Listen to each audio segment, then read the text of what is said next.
Hi, welcome to the 13th Warehouse, Friday the 13th TV series edition. I'm Vickie.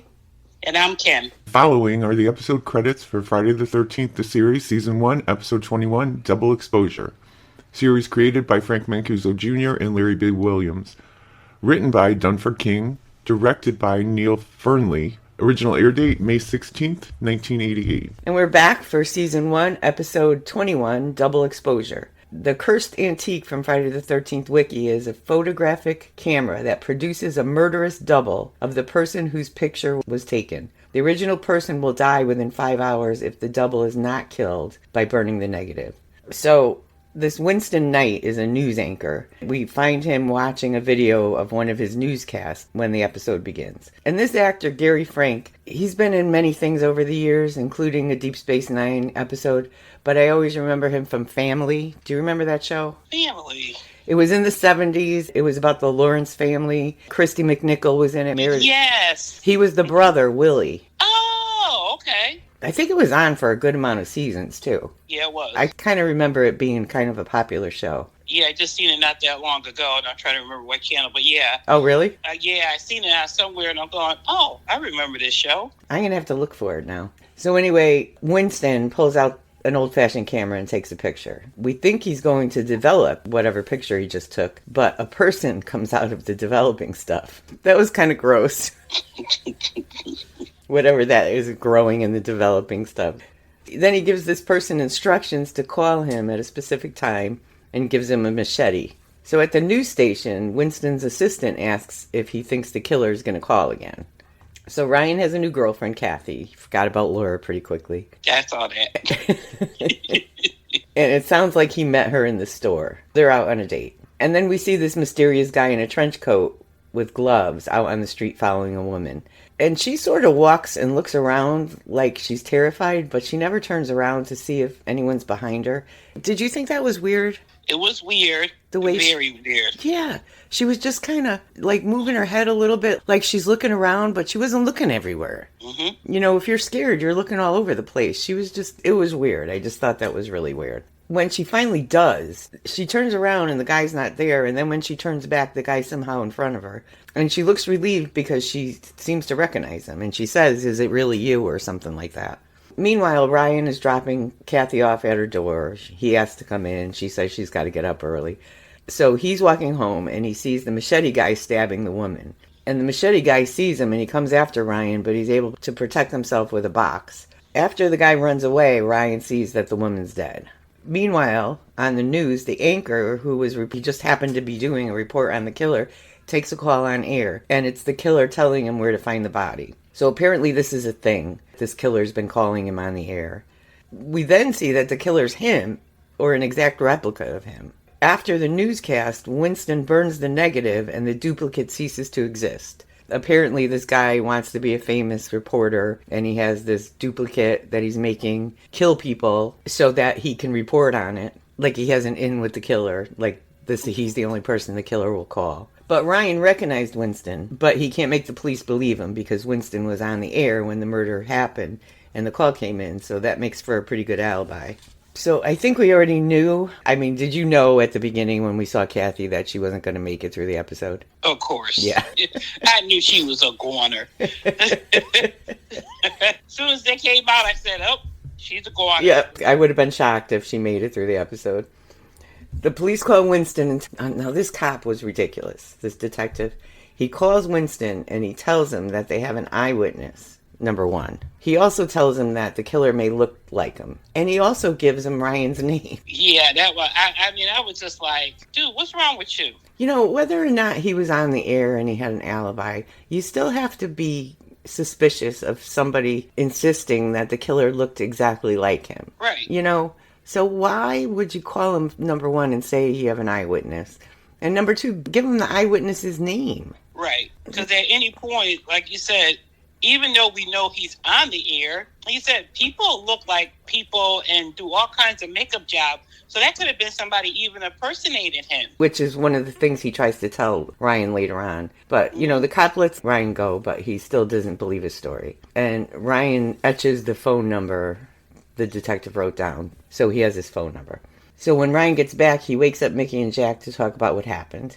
Jack doesn't think it's necessary to check the manifest because he would have remembered seeing Winston Knight's name in it if it was there. Now, how many times have they checked the manifest to find the purchaser didn't own the artifact anymore? Right. Mm-hmm. So it's just odd that neither Jack or Mickey seem interested considering what they do almost every day. Right. You know, so Ryan gets up during the night and puts on the TV. But while watching the news, he hears that he's the suspect. But then the TV attacks him. But that was good, though. I gotta say, I kept on saying, "Daggone, it's about time." It was. It's about time. It had me fooled until the TV attacked him. But even the TV attacking him was pretty good for this show.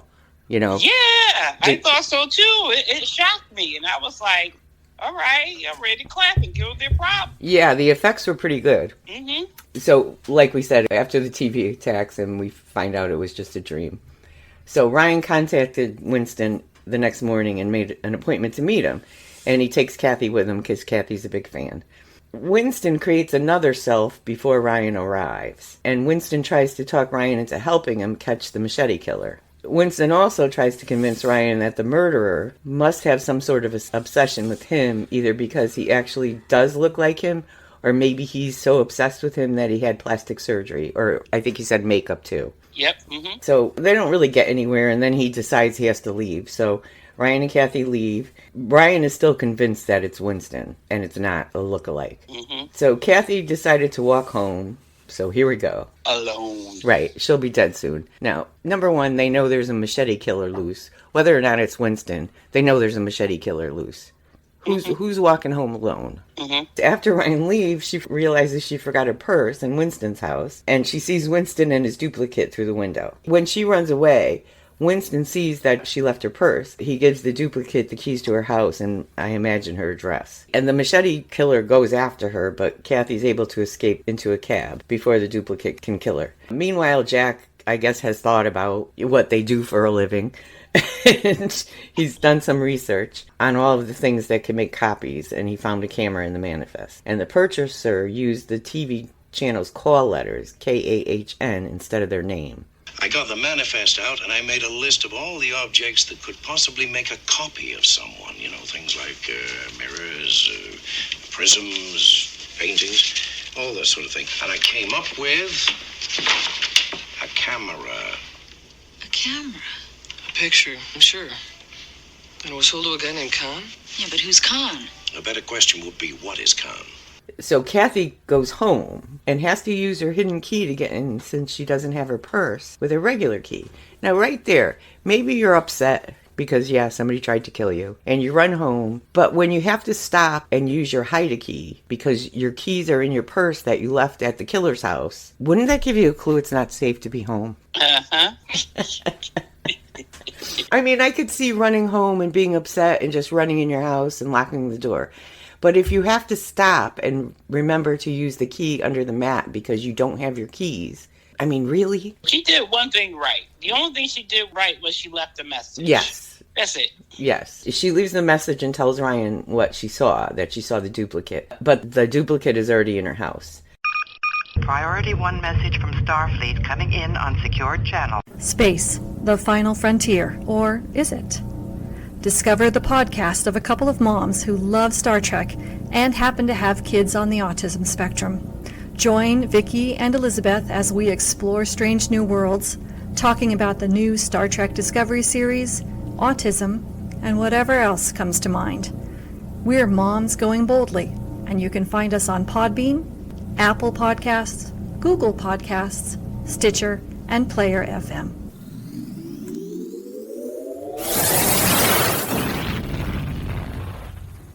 Hey, Dud Gramley here from Yeah, That Can't Be Good. Please join Kym, Vickie, Skip, and myself over at Yeah, That Can't Be Good for an episode-by-episode podcast of all things Eureka. You can listen at eurekarewatch.com on Apple Podcasts, Podbean, or wherever you get your podcasts. And we're back. So Ryan hears her message at some point, but she's already dead when he and Jack arrive. Jack tells Ryan that they're on their own because nobody's going to believe this, like they didn't believe it when he first tried to tell him. So now I'm wondering why they're not suspecting Ryan. Ryan's already witnessed one murder, and the cop talked to him, and the cop doesn't believe his story.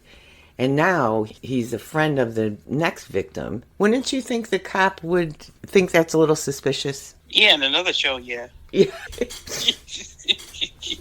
You know, because if you keep showing up around dead bodies, somebody's going to think it's you, you know? Right. Mm-hmm. Jack figures out that the duplicate only lives a limited amount of time. And if the negative is not burned, the original dies. Ah, yes. The negative. That's how he destroys the duplicate. What are you saying? I've been doing some research into the use of images in the occult. The duplicate only has a limited life of about 5 hours. If the negative isn't burned before then, the original dies. You remember what Kathy was saying? It's between night and the duplicate. If the duplicate lives too long, night dies. Which means if he doesn't have the negative. I've got Knight's life in my hands. So we've heard a few hints about the duplicate wanting to live, and he finally does say it when he's almost hit by a car. And this kind of didn't make sense to me at first, but I guess that part was never explained. Because Jack said the duplicate only lives for a certain amount of time. And the original has to burn the negative, so the duplicate doesn't live too long. So if it lives past a certain point, the original dies. But I didn't take that to mean that if the original dies, that the duplicate becomes real. I just thought that after a certain amount of time, the duplicate dies, because that's the way Jack explained it. Right. I think they were saying something and when they were talking about that, because he said it's either one or the other. So if the duplicate lives, then the original dies. Yes, I didn't get that at first. That's why I was like, well, why is he thinking he's going to live if he gets his negative? Because he's going to die anyway. You know, Yeah. Apparently that wasn't the case, but that's not the way I took it when I was first listening to Jack explaining it. Yeah, when Jack explained it, to me, he explained it all wrong. When Winston was talking to Winston, Yeah. Winston 1 was talking to Winston 2, that's when he said it. That's when I realized that it's either one or the other. So that's way before, like, in the beginning. I want to say the first time. When he said, why do you destroy me, or whatever he said? Right, Yeah. yeah. So when Jack explained it, I was like, huh? Yeah, that's why I was confused why he's looking for the negative. That's why I was thinking, well, he's not going to live. I don't really understand what this is all about. But later on, I guess I was wrong thinking it that way. So Jack wants to blackmail him into giving them the camera with the negative. Ryan won't listen. He just wants revenge. But Jack talks him down, and he goes to see Winston himself. And Winston knocks him out. Now, really, did we not know that was coming too? Oh, another one who turns their back. I'm like, come on, really, people? Right. Why do you turn your back? But why does the old man go to see the murderer by himself? Yeah, you're right, by yourself. And then you turn your back on him? Right. He's the murderer. Which is the theme in this show and in Warehouse. Yeah. I should find clips of us saying, why did you turn your back on me? I know. It doesn't even make any sense. I'm going, okay. let me not face you anymore.